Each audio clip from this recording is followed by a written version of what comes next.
Bonjour à tous, bienvenue sur la chaîne YouTube Free Minds TV et son podcast appelé Hopes and Dreams. Je me présente, Moja Shogun, je suis fondateur et animateur de la chaîne YouTube Free Minds TV et pour cette saison, nous serons axés essentiellement sur le business. Alors aujourd'hui, je fais un podcast pour aborder un sujet très important qui est le développement personnel. Première question qui vient à l'esprit, qu'est-ce que le développement personnel? Le développement personnel se définit comme étant un processus de transformation par lequel une personne améliore sa connaissance de soi. Ça peut être ses aptitudes et par conséquent, il affirme son identité en exploitant son potentiel et ses capacités. Je reformule. Autrement dit, c'est aussi un idéal de vie par lequel on poursuit ses aspirations pour réaliser ses rêves. Mais vous allez me dire, pourquoi le développement personnel est-il si important?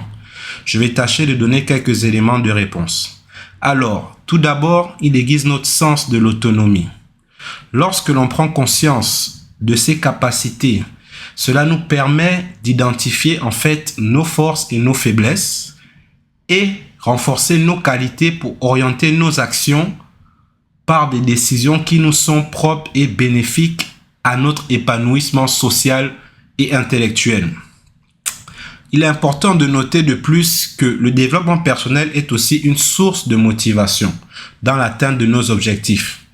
En effet, en se fixant des objectifs, nous sommes aptes à structurer nos actions et nos pensées en instaurant une certaine discipline.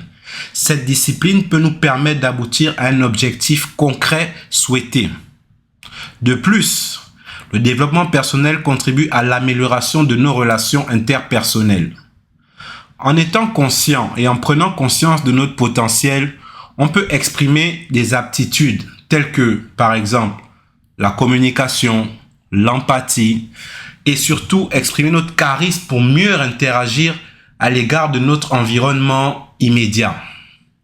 Et mieux encore, il nous permet de faire preuve de discernement pour gérer aussi des situations de stress ou conflictuelles. Ainsi, on peut donc trouver un équilibre sur les différentes facettes de nos vies grâce au développement personnel. Que le développement personnel est une croissance continue.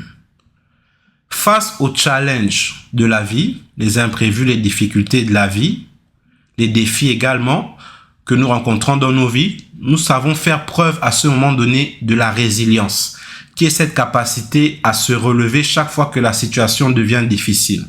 Aussi, j'aimerais vous recommander une méthode dans ce podcast pour vous intégrer au mieux dans ce processus de développement. Cette méthode s'appelle la méthode des objectifs SMART. S pour spécifique, M pour mesurable, A pour atteignable, R pour réaliste et T pour temporel. Aussi, en conclusion, pour ma part, j'aimerais dire simplement que le développement personnel est une démarche enrichissante et constructive afin d'avoir une vie épanouie et équilibrée sur bien des aspects. Il améliore la qualité de vie et peut être une source d'inspiration pour notre entourage immédiat de façon positive à travers son impact significatif et sur nous et sur les autres. Je vous remercie d'avoir écouté ce podcast et je vous donne rendez-vous pour le deuxième épisode du podcast Hopes and Dreams. N'oubliez pas de vous abonner, liker, partager et surtout, donnez-moi votre avis en commentaire. Je vous souhaite une bonne soirée ou une bonne journée et à bientôt.